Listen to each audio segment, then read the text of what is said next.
अभिराम ने बहुत कैजुअली विवेक को जवाब दिया, जैसे ये सब उसके लिए आम बात थी। उसका चेहरा लाल पड़ चुका था। ये देखकर विवेक और संध्या दोनों हैरान थे, पर फिर उन्होंने कुछ पूछने की कोशिश नहीं की। वो दोनों उन 3 नए फोन्स के लॉन्च के बारे में डिस्कस करने लगे। तभी संध्या के फोन पर एक नोटिफिकेशन आया। तब उसने तुरंत ही अपने साथ बैठे विवेक और अभिराम को बताते हुए कहा, एक्चुअली इस कैबिन के रिनोवेशन के लिए मैंने जिस डिजाइनर को कांटेक्ट किया है वो यहाँ पर आ गई है। उन्हें मैंने इसी वक्त का अपॉइंटमेंट दिया था। ठीक है, तुम उन्हें ले आओ, विवेक ने संध्या से कहा, जिसकी बात सुनकर संध्या वहाँ से चली गई। विवेक भी अब अभिराम के पास से उठकर खड़ा हो गया। अभिराम ने अपने हाथ में पकड़ी हुई फाइल्स को भी साइड कर दिया ताकि वो संध्या और विवेक के साथ मिलकर अच्छे से उस डिजाइनर से बात कर सके। यहाँ संध्या कंपनी से बाहर आई, तभी उसने देखा कि वहाँ रेड कलर की एक चमचमाती लैम्बोर्गिनी खड़ी थी, जिसे देखकर जो गार्ड वहाँ पर पहरे पर थे उनकी आंखें चमक रही थी। संध्या ने गाड़ी के पास जाते ही बहुत मीठी आवाज में कहा, hello miss Dhani Singhania, I hope कि आपको आने में कोई प्रॉब्लम नहीं हुई होगी।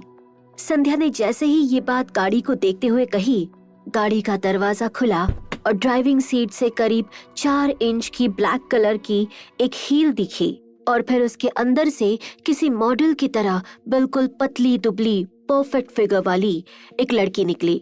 उसने अपने घुटनों तक एक फ्लोरल व्हाइट कलर का स्कर्ट पहना था और ऊपर रेड कलर का एक टॉप था। गले में मोतियों की माला, हाथ में ब्रेसलेट और रोलेक्स की वॉच थी। कानों में डायमंड इयररिंग्स चमक रहे थे, तो चेहरे पर उससे भी ज्यादा कीमती मुस्कान। उस लड़की की आंखें काफी बड़ी और गोल थी। उसकी आंखों में अजीब सा नशा दिखाई दे रहा था। उसके सुनहरे बाल उसने झटकते हुए पीछे किए, फिर बैक सीट से अपना पर्स और कुछ फाइल्स निकाली।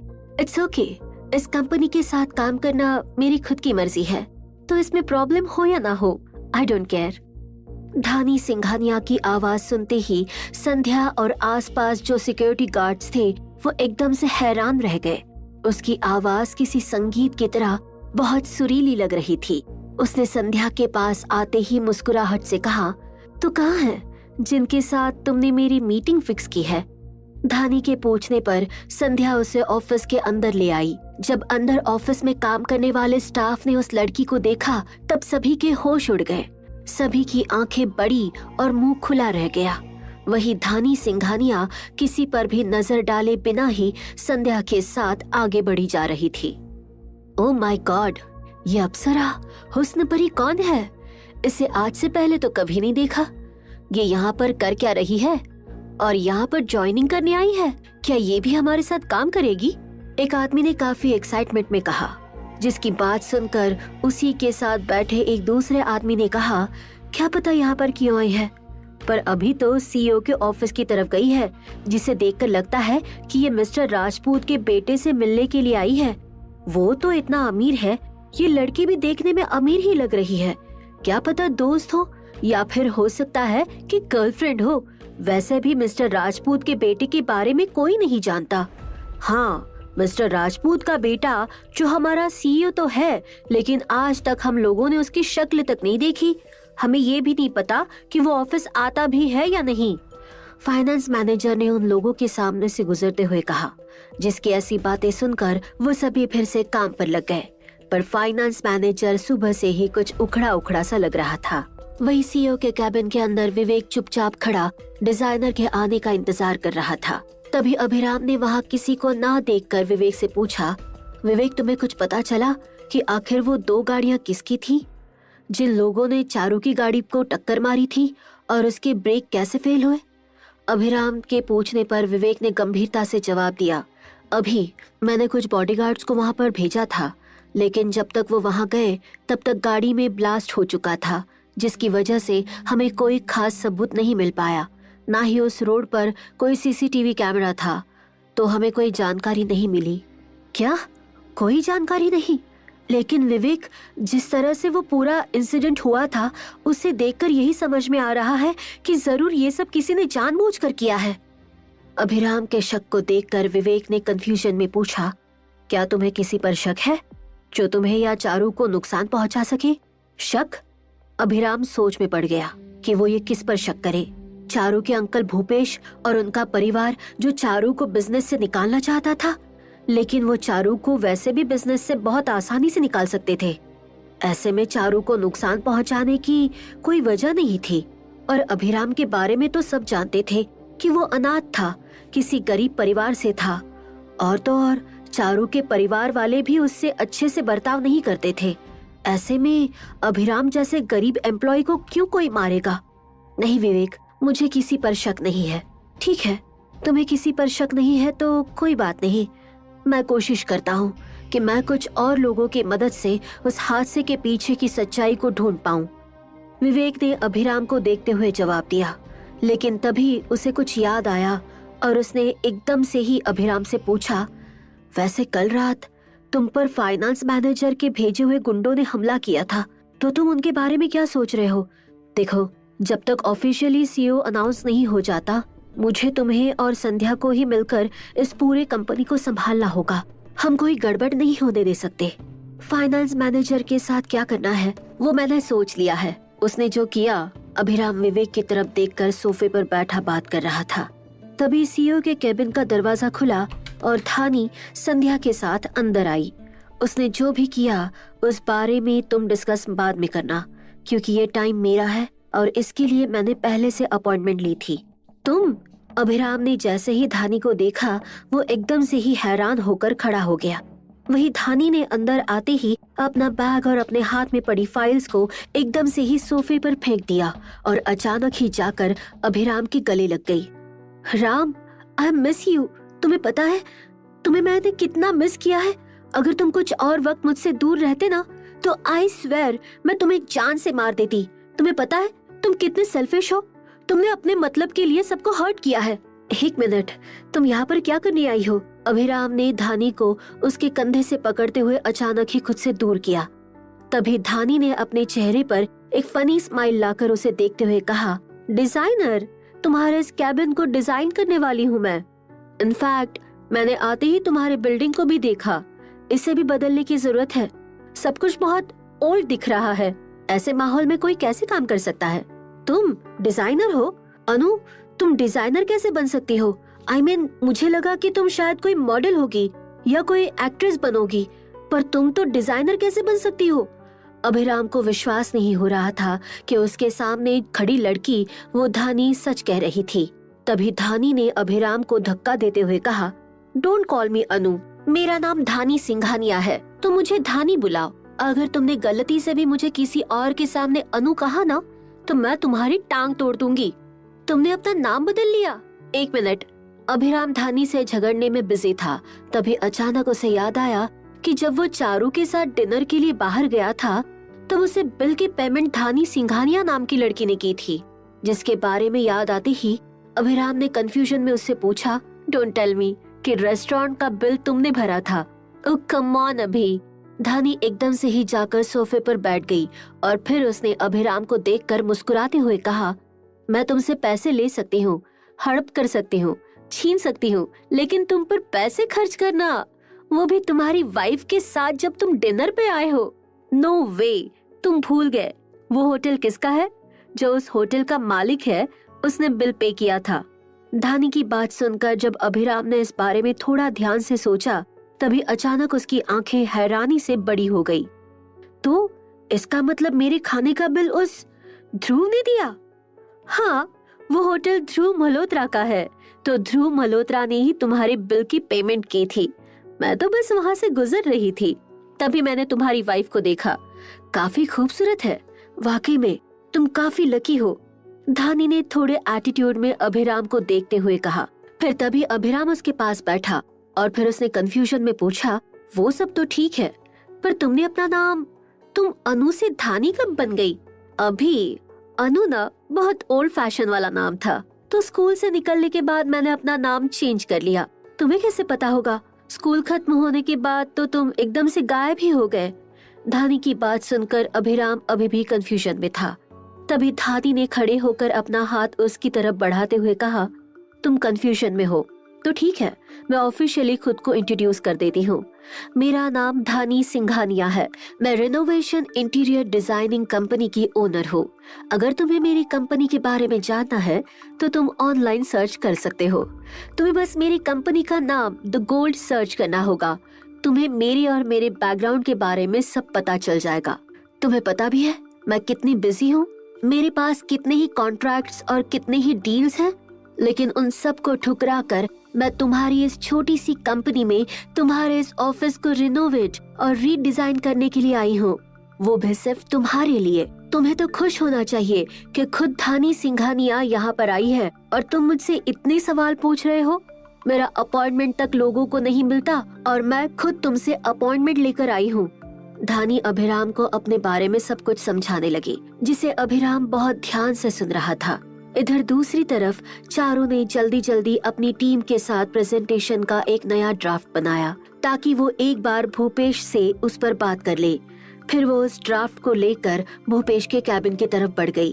भूपेश कैबिन में अकेला था, जिसे देखकर चारू ने उसके सामने उस ड्राफ्ट को रखते हुए कहा, सर, हमारी टीम ने चेयरमैन मिस्टर यशवर्धन राजपूत के साथ नेक्स्ट वीक होने वाले मीटिंग में प्रेजेंटेशन करने के लिए प्रेजेंटेशन तैयार किया है। अगर आप इसे एक बार देख ले तो हमारे लिए आगे की चीजों को करने में आसानी होगी। चारू और उसकी पूरी टीम भूपेश से किसी अच्छे फीडबैक की उम्मीद में थे, लेकिन भूपेश ने जैसे ही उस ड्राफ्ट को देखा उसकी हंसी छूट गई। वो चारू और उसकी पूरी टीम की शक्ल देखकर ऐसे हंसने लगा जैसे चारू ने उसे किसी प्रोजेक्ट का ड्राफ्ट नहीं दिया था, पर कोई जोक लिख कर दिया था, जिसे ऐसे हंसते देखकर सब काफी हैरान थे कि आखिर वो हंस क्यों रहा था। चारू और उसकी पूरी टीम भूपेश के ऐसे प्रोजेक्ट ड्राफ्ट को देखने के बाद हंसते हुए देखकर काफी कंफ्यूज थी। सर, क्या हुआ? आपको ड्राफ्ट पसंद नहीं आया? चारू ने हिचकिचाते हुए पूछा। तभी भूपेश ने खड़े होकर एटीट्यूड में चारू को जवाब दिया, चारू, तुम जिस कॉन्फिडेंस से ड्राफ्ट को लेकर आई हो ना, और जो भी तुमने अभी कहा कि अगले हफ्ते तुम्हारी चेयरमैन मिस्टर राजपूत से मीटिंग है, वो बात सुनकर मुझे हंसी आ रही है। तुम इतनी ओवर कॉन्फिडेंट कैसे हो सकती हो कि तुम उनसे मिल पाओगी, जिससे मैं आज तक नहीं मिल पाया, जिनसे मिस्टर खन्ना तक मिलने के बारे में नहीं सोच सकते। आई एम सॉरी सर, लेकिन आज सुबह खुद मुझे चेयरमैन मिस्टर राजपूत के सेक्रेटरी का कॉल आया था। उन्होंने अपना नाम रमेश चड्ढा बताया था। उन्होंने खुद मीटिंग शेड्यूल की है। मैं कुछ झूठ नहीं कह रही। चारू भूपेश को समझाने की कोशिश कर रही थी, लेकिन भूपेश ने चारू की दी हुई फाइल को उठाकर चारू के हाथ में पकड़ाते हुए कहा, अगर ऐसी बात है ना तो कॉन्ग्रेचुलेशंस, तुम जाओ और तुम्हारी जैसी मर्जी वैसे प्रेजेंटेशन को तैयार करो। अगर अगले हफ्ते तुम मिस्टर राजपूत से मिलकर कॉन्ट्रैक्ट के लिए उन्हें मना पाई या फिर उनसे कोई फीडबैक मिल पाया तो मुझसे बात करना, ठीक है? अब तुम जा सकती हो। चारू और उसकी पूरी टीम भूपेश की इस बात को सुनकर काफी हैरान थी। भूपेश ने तो उनकी बात सुनने से भी मना कर दिया। वो सब जैसे ही भूपेश के कैबिन से बाहर आए, चारू ने सबके लटके हुए चेहरे को देखकर मुस्कुराते हुए कहा, कोई बात नहीं, आज हम पर कोई विश्वास नहीं कर रहा, लेकिन एक हफ्ते बाद जब हम खुद उनसे मिलेंगे और इस प्रेजेंटेशन के बाद उनसे मॉल प्रोजेक्ट के लिए कॉन्ट्रैक्ट साइन करवाएंगे, तब सबको विश्वास होगा। तब उन्हें पता चलेगा कि हम मजाक नहीं कर रहे थे, हमने वाकई में बहुत मेहनत की है और इस प्रोजेक्ट के बाद इस कंपनी में हम सब जाने जाएंगे। इसलिए हमें इस पर अपनी पूरी मेहनत देनी होगी। डोंट वरी चारू, हम सब तुम्हारी पूरी मदद करेंगे और साबित कर देंगे कि हम सब कुछ भी कर सकते हैं। एक लड़की ने चारू के कंधे पर अपना हाथ रखते हुए कहा। फिर वो सब वापस कॉन्फ्रेंस रूम में प्रेजेंटेशन पर डिस्कशन करने के लिए चले गए। इधर धानी अब अभिराम के सवालों और उसकी कंफ्यूजन को देखकर गुस्से में सोफे पर अपने हाथों को बांधते हुए बैठ गई। जिसकी बातें सुनकर अभिराम ने जब संध्या को देखा, तब संध्या ने धानी की बात से सहमत होते हुए अपना सिर हिला दिया, जिसे देखकर अभिराम ने अपने मन में कंफ्यूजन को दूर करके धानी से कहा, ओके सॉरी, तुम्हें सडनली अपने सामने देखकर मैं थोड़ा कंफ्यूज हो गया था, लेकिन अभी हम काम की बात कर लेते हैं। ओके, पर उसके लिए मुझे सबसे पहले तुम्हारे इस कंपनी के ब्लूप्रिंट चाहिए, ताकि मैं सारी चीजों को अच्छे से समझ सकूं और उसके अकॉर्डिंग तुम्हें भी सारी चीजें समझा पाऊं। धानी की बात सुनकर अभिराम ने तुरंत ही विवेक को कंपनी के ब्लूप्रिंट्स लाने के लिए भेज दिया। वही विवेक जैसे ही ब्लूप्रिंट लेने के लिए कैबिन से बाहर गया, संध्या ने तुरंत उसका हाथ पकड़कर उसे रोक लिया। विवेक, क्या अभिराम मिस धानी सिंघानिया को पहले से जानते हैं? संध्या की ये बात सुनकर विवेक उसे अजीब तरह से देख रहा था, जिसे देखकर संध्या ने हिचकिचाते हुए कहा, वो एक्चुअली जब मैंने मिस धानी सिंघानिया के बारे में पढ़ा था तब उसमें लिखा था कि वो कुछ पिछले 10 सालों से अमेरिका में रह रही थी और अभी वो अक्सर बाहर ही रहती हैं, यहाँ के प्रोजेक्ट को भी हैंडल नहीं करती। लेकिन खुद उनकी कंपनी से मुझे ऑफर आया और क्योंकि उनकी कंपनी यहाँ सबसे बेस्ट है और वो नंबर 1 है तो मैंने उन्हें कंसीडर कर लिया। लेकिन मुझे नहीं पता था कि वो हमारी कंपनी में इसलिए आना चाहती थी क्योंकि वो अभिराम की दोस्त है। संध्या, अभिराम और मिस सिंघानिया दोनों स्कूल में साथ थे, बचपन के दोस्त हैं। खैर, तुम उनके लिए कॉफी लेकर जाओ, मैं ब्लूप्रिंट लेने जा रहा हूँ। विवेक इतना कहकर वहाँ से चला गया, जिसकी बात सुनकर संध्या भी कॉफी लेने के लिए चली गई। यहाँ कैबिन के अंदर धानी और अभिराम दोनों एक साथ बैठे हुए थे। तभी धानी ने अभिराम को देखकर पूछा, ये तुम्हारे चेहरे पर क्या हुआ है? और तुम इतने सालों से कहाँ थे? तुम्हारी कोई खबर नहीं। तुम कैसे हो? कहाँ रह रहे हो? कुछ नहीं, तुम हम सब दोस्तों की जान लेना चाहते थे क्या? हम सब तुम्हारे लिए कोई मायने नहीं रखते? कम से कम तुम हमें कभी तो इन्फॉर्म कर सकते थे। मिलते नहीं, कम से कम बात ही कर लेते। धानी, मैंने खुद से वादा किया था कि जब तक मैं खुद काबिल न बन जाता तब तक मैं किसी से नहीं मिलूंगा। लेकिन मैं सच कहूँ तो आज इतने सालों बाद तुमसे मिलकर बहुत खुशी हुई। मुझे आज भी याद है कि बचपन में जब तुम हम लोगों के पीछे पीछे भागती थी और रोते हुए तुम्हारी नाक बहती थी तो तुम कितनी क्यूट लगती थी। अभिराम ने हंसते हुए कहा, जिसकी बात सुनकर धानी ने उसके हाथ पर मारते हुए कहा, स्टॉप इट, तुम पुरानी बातें नहीं कर सकते। उस वक्त मैं बहुत बदसूरत दिखती थी। अगर अब भी किसी को मेरे बारे में पता चल गया तो वो कैसे रिएक्ट करेंगे? प्लीज, तुम किसी के सामने ये बातें नहीं कहोगे। ओहो, तो मिस धानी सिंघानिया की इमेज खराब हो जाएगी। ठीक है, मैं किसी से नहीं कहूँगा, अभिराम ने मुस्कुराते हुए कहा। जिसकी बात सुनकर धानी अब दरवाजे की तरफ देखने लगी। तभी अभिराम ने उससे पूछा, क्या हुआ? तुम दरवाजे की तरफ क्यों देख रही हो? कोई और भी आने वाला है क्या? डोंट टेल मी कि तुमने सबको बता दिया है।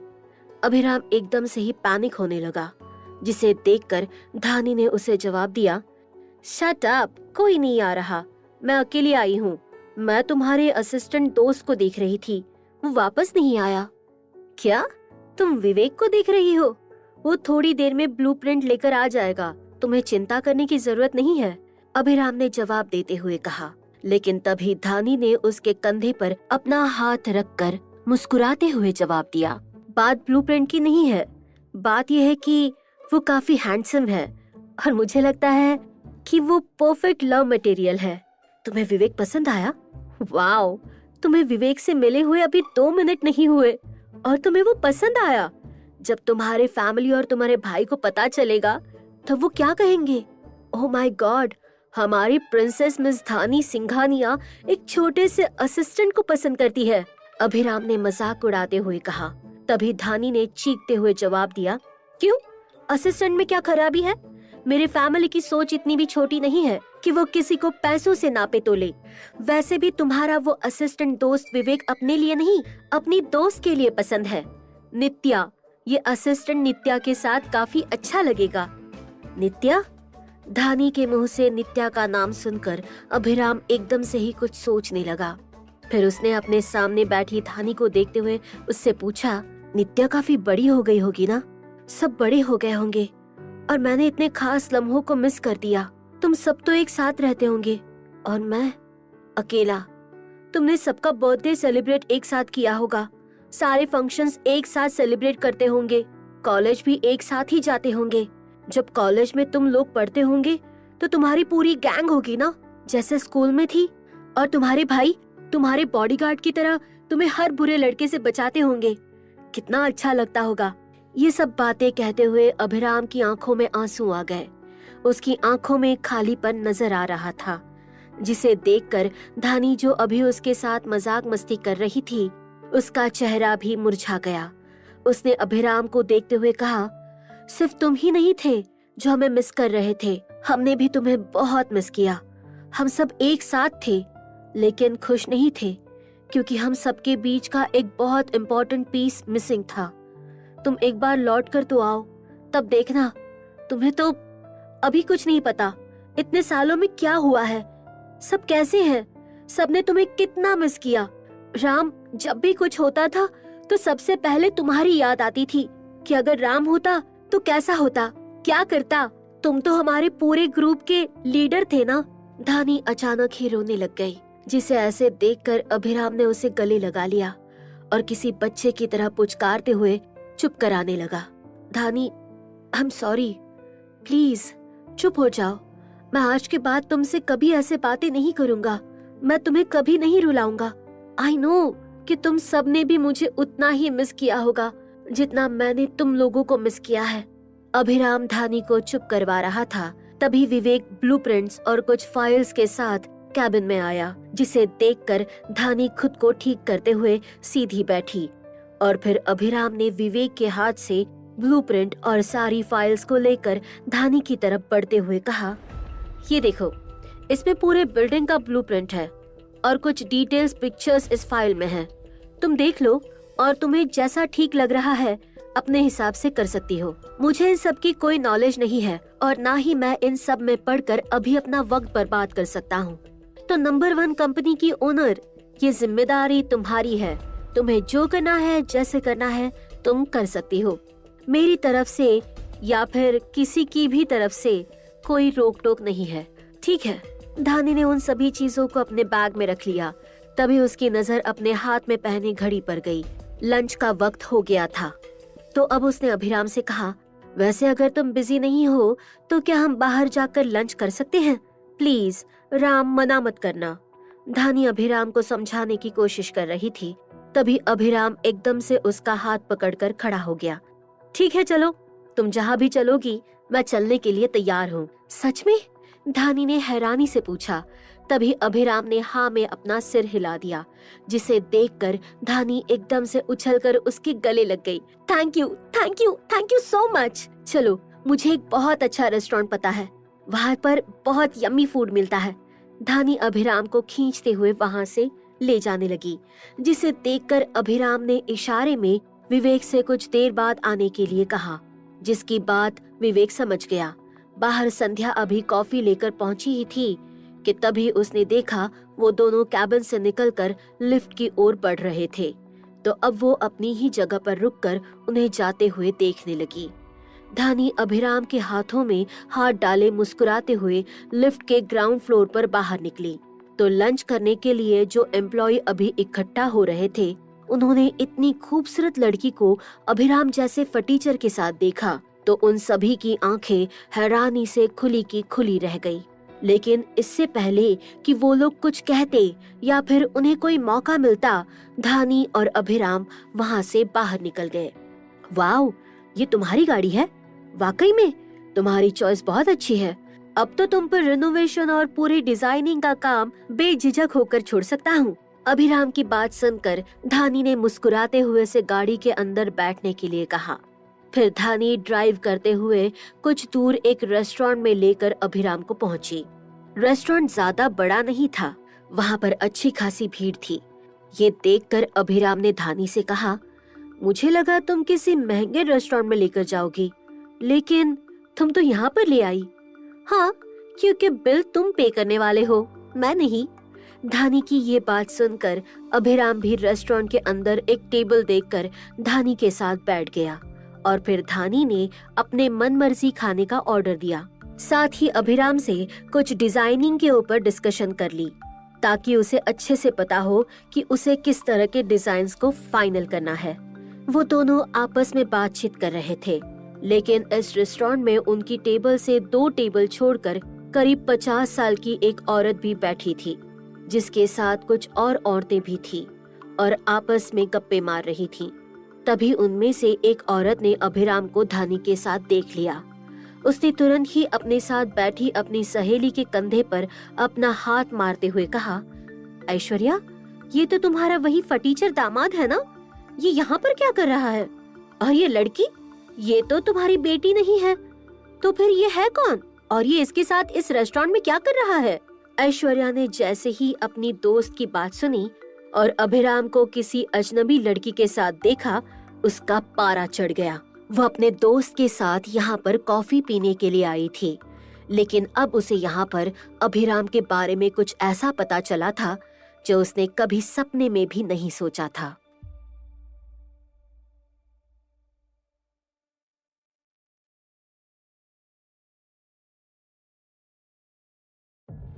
ऐश्वर्या ने जैसे ही अभिराम को किसी अनजान लड़की के साथ देखा, वो गुस्से में भड़क उठी। अभिराम जिस लड़की के साथ बैठा था वो काफी अमीर घराने की लग रही थी, जिसे देखते ही ऐश्वर्या के मन में न जाने क्या क्या बातें आने लगी। वो एक पल के लिए गुस्से में उठने वाली थी, तभी उसकी सहेलियों ने उसका हाथ पकड़कर उसे वापस बिठा दिया। ऐश्वर्या, ये क्या कर रही हो तुम? ऐसे यहाँ पर तमाशा करके कोई फायदा नहीं है। ये तो और अच्छा मौका है, तुम इसे इस बात का फायदा उठाकर अपनी बेटी को बताना चाहिए कि ये भिखारी, अनाथ और बेचारा होने का नाटक सिर्फ तुम लोगों के सामने करता है। पीठ पीछे इसका किसी और के साथ अफेयर चल रहा है। ये तुम्हारी फैमिली का खर्च नहीं उठा सकता, लेकिन यहाँ पर इस लड़की को रेस्टोरेंट में खाना खिलाने के लिए लेकर आया है।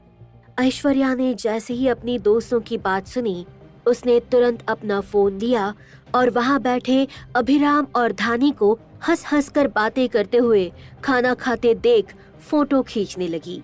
फिर गुस्से में अपनी सहेलियों के साथ वहाँ से निकल गई। वहीं इस बात से अनजान अभिराम धानी के साथ आराम से खाना खा रहा था। जब उन लोगों का खाना हो गया, तब अभिराम ने अपने हाथ को टिश्यू पेपर से साफ करते हुए कहा, तो ठीक है, तुम अपने काम पर ध्यान दो। जैसे ही तुम सारे डिजाइन फाइनल कर लोगी, हम तब मिलेंगे। अभिराम की बात सुनकर धानी ने मुस्कुराते हुए कहा, ठीक है, मैं कोशिश करूंगी कि तुम्हारा काम जल्द से जल्द हो सके। लेकिन एक बात, जो भी मैं नॉर्मली लोगों को चार्ज करती हूँ, वही मैं तुम्हें चार्ज करने वाली हूँ। तो अगर सोच रहे हो कि हम दोनों एक दूसरे को जानते हैं, बचपन के दोस्त हैं, तो मैं तुम्हें डिस्काउंट देने वाली हूँ, तो भूल जाओ, ऐसा कुछ नहीं होगा। मैं तुम्हारी कंपनी से अपने पूरे काम के अच्छे खासे पैसे लूंगी। ओके मिस धानी सिंघानिया, आपको जितने पैसे चाहिए आप डिमांड कीजिए। अभिराम ने अपना हाथ जोड़ते हुए कहा, जिसे देखकर धानी हंसने लगी और फिर अभिराम ने खाने का पेमेंट किया, जिसके बाद धानी वहां से अपनी गाड़ी में बैठकर निकल गई। अभिराम भी अब वापस अपने ऑफिस के लिए निकल गया। इधर धानी कुछ दूर पहुंचती थी, तभी उसका फोन बजने लगा, इसलिए उसने अपनी गाड़ी को साइड में रोका और फिर अपने फोन को रिसीव कर लिया। ध्रुव, क्या हुआ? क्या सच में ऐसा सच में होने वाला है? धानी के चेहरे पर अचानक ही मुस्कुराहट आ गई। तभी सामने से ध्रुव ने उसे जवाब दिया, ऑफ कोर्स, इसीलिए हम लोगों को एक ग्रैंड पार्टी ऑर्गेनाइज करनी है, जिसमें सिर्फ हमारी फैमिली और फ्रेंड्स होंगे। मतलब सब वापस आ रहे हैं? धानी ने एक्साइटमेंट में पूछा। तभी ध्रुव ने कहा, ऑफ कोर्स, सब आ रहे हैं। इनफैक्ट सबने अपने अपने शेड्यूल को एडजस्ट कर लिया है। इस सेलिब्रेशन में हम सभी होंगे, तो तुम भी अपना शेड्यूल फ्री रखना। ध्रुव ने इतना कहकर कॉल डिस्कनेक्ट कर दिया। वही धानी पहले से भी ज्यादा खुश लग रही थी। वही दूसरी तरफ अभिराम जैसे ही ऑफिस पहुंचा, वो वहां से फाइनेंस मैनेजर से बात करने के लिए उसके कैबिन की तरफ बढ़ गया। उसने दरवाजा खटखटाया और कैबिन के अंदर चला गया। हेलो सर, आपको जो मैंने फाइल दी थी, आपने उसके बारे में बताया नहीं। क्या सारे एरर डिटेक्ट हो गए? अभिराम को अपने कैबिन में देखकर फाइनेंस मैनेजर का चेहरा उतर गया। उसने हकलाते हुए जवाब दिया, एरर्स? एक्चुअली अभिराम, अभी सारी चीजें नहीं हो पाई हैं। सारे एम्प्लॉयज एक नंबर के कामचोर हैं। मैंने उन लोगों से कहा था, लेकिन उन्हें थोड़ा और वक्त चाहिए। उन्हें वक्त चाहिए या फिर तुम्हें वक्त चाहिए, ताकि तुम फिर मुझे मरवाने के लिए किसी को भेज सको? अभिराम ने फाइनेंस मैनेजर को देखते हुए कहा, जिसकी बात सुनकर फाइनेंस मैनेजर एकदम से गुस्से में भड़ककर अपनी जगह से खड़ा हो गया। क्या बकवास कर रहे हो? मैं तुम्हें क्यों मरवाऊंगा? तुम्हारा दिमाग खराब हो गया है क्या? तुमने कल रात ही मुझे मरवाने की कोशिश की थी। मेरे पीछे गुंडे भेजे थे। मुझसे झूठ कहने की कोशिश मत करना, मेरे पास सबूत है, अभिराम ने गुस्से में कहा। जिसकी बात सुनकर फाइनेंस मैनेजर ने उसे समझाते हुए कहा, देखो तुम्हें कोई गलतफहमी हो रही है। मैं शरीफ इंसान हूँ, मेरे बच्चे और बीवी है। मैंने इतने सालों से इस कंपनी में ईमानदारी से काम किया है और तुम मुझ पर ऐसे इल्जाम लगा रहे हो, और जरा सी एरर की वजह से मैं किसी की जान क्यों लूंगा? तो फिर ये क्या है? अभिराम ने उन गुंडों में से एक का कन्फेशन रिकॉर्ड कर लिया था, जिसे उसने अपने फोन पर प्ले करके फाइनेंस मैनेजर के सामने कर दिया, जिसे देखकर फाइनेंस मैनेजर काफी कंफ्यूज लग रहा था। ये सब क्या है? मैं इन लोगों को नहीं जानता। मुझे लगता है कि तुम्हें कोई बेवकूफ बना रहा है। Really? ठीक है, तो मैं तुम्हें एक और वीडियो दिखाता हूँ। अभिराम ने इतना कहकर अपने फोन में दूसरी वीडियो लगाकर फाइनेंस मैनेजर के सामने कर दिया, जिसे देखकर उसके पसीने छूटने लगे। उसके फोन में इस वक्त कंपनी में ही लगे सीसीटीवी का एक फुटेज चल रहा था, जिसमें वो मैनेजर साफ साफ फोन पर बात करते हुए सुनाई दे रहा था कि वो किसी को अभिराम को रास्ते से हटाने के लिए कह रहा था। ये सब सुनते ही फाइनेंस मैनेजर एकदम से ही अभिराम के पैरों पर गिर गया। मुझे माफ कर दो, लेकिन मैंने तुम्हें मरवाने की कोशिश नहीं की है। मेरा विश्वास करो, मैंने कहा था कि बस वो तुम्हें थोड़ा सा घायल कर दे, लेकिन मारने की बात तो दूर, मैं कभी ऐसा सपने में भी नहीं सोच सकता। तो इसका मतलब मेरा शक बिल्कुल सही था, उन लोगों ने सही कहा था, अभिराम ने मुस्कुराते हुए कहा। जिसकी बात सुनकर वो मैनेजर उसके सामने हाथ जोड़ने लगा। प्लीज अभिराम, किसी को मत कहना कि ये सब मैंने किया है। मेरी पूरी फैमिली सड़क पर आ जाएगी। मेरे फैमिली का पूरा खर्च मेरे सैलरी पर ही चलता है। प्लीज अभिराम, एक बार बस मेरी गलती को माफ कर दो। मैनेजर अभिराम के सामने हाथ पैर जोड़ रहा था। तभी उसके कैबिन का दरवाजा खुला और विवेक अपने एटीट्यूड में ही चलते हुए अंदर आया। हम लोगों ने तुम्हारी फैमिली के बारे में सोचा, तभी हम इस नतीजे पर पहुँचे हैं कि तुम्हें इसके लिए सजा मिलेगी, पर तुम्हारी नौकरी नहीं जाएगी। मतलब? उस मैनेजर के पसीने छूट रहे थे। उसे नहीं पता था कि उसके साथ क्या होने वाला था। तभी विवेक ने उसे देखते हुए कहा, तुम्हारा डिमोशन हो गया है। अब से तुम वेयरहाउस में इन्वेंटरी का काम देखोगे।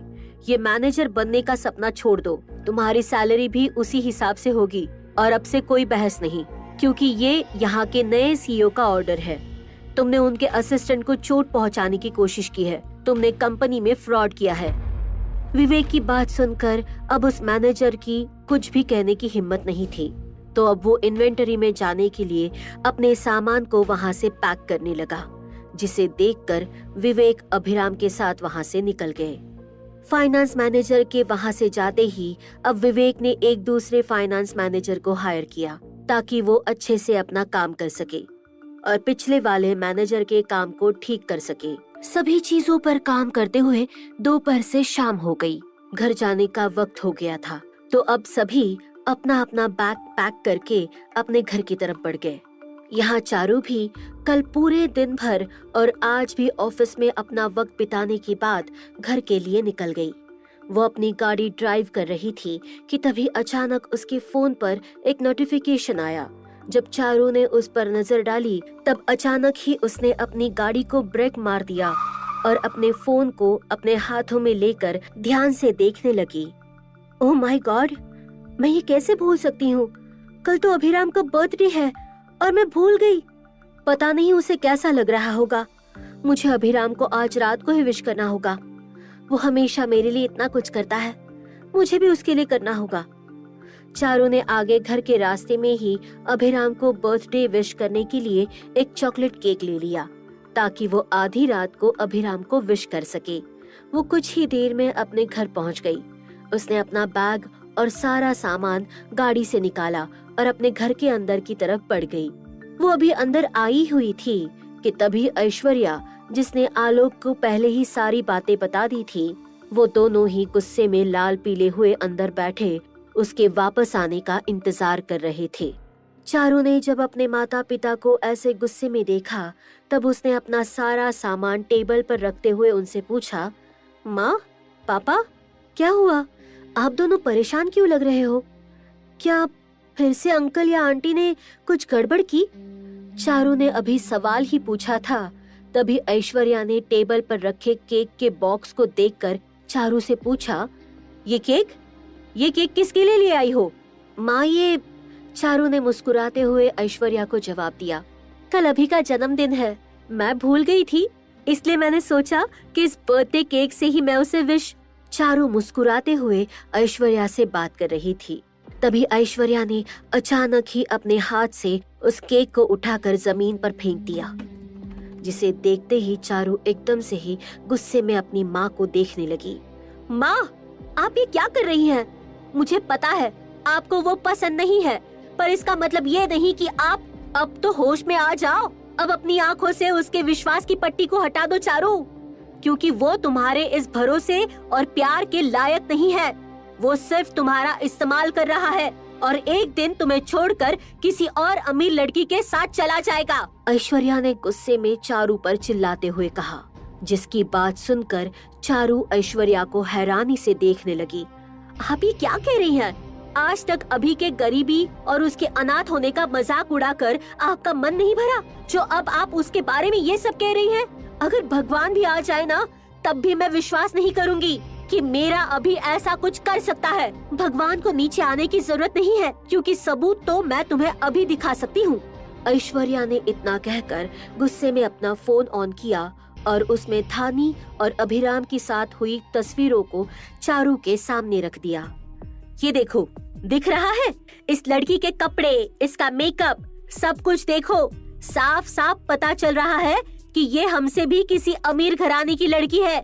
ये कैसे रेस्टोरेंट में उसके साथ हंसते हंसते खाना खा रहा है?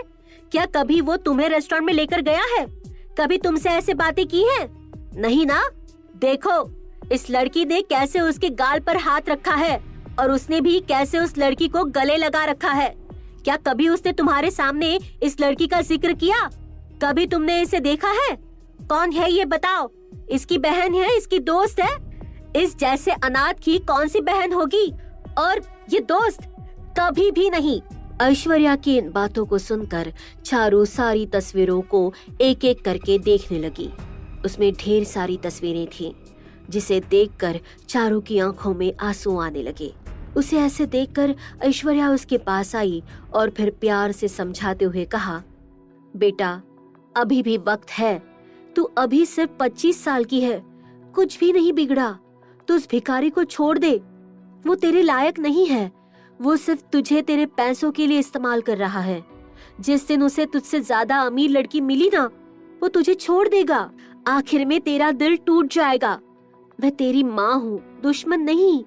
एक बार मेरी बात मानकर तो देख। तो उसके जन्मदिन की तैयारी कर रही है और वो इस लड़की के साथ बाहर गुलछर्रे उड़ा रहा है। ऐश्वर्या की इन बातों को सुनकर चारू ने कुछ नहीं कहा। वो उसके फोन को वही टेबल पर रखकर अपने कमरे में चली गई। उसने अभिराम का किसी और दूसरी लड़की के रिश्ते के बारे में कभी सपने में भी नहीं सोचा था, लेकिन आज उन तस्वीरों को देखकर वो खुद को कोई ऐसा बहाना या कोई ऐसा कारण नहीं दे पा रही थी कि वो उन तस्वीरों को झूठा कह सके। वो रोते हुए अपने कमरे में गई और अंदर जाते ही बिस्तर के किनारे नीचे जमीन पर बैठ गई। सामने टेबल पर उसके और अभिराम के शादी की तस्वीर थी, जिसे देखते ही उसकी आंखों में आंसू बरसात की तरह बरसने लगे।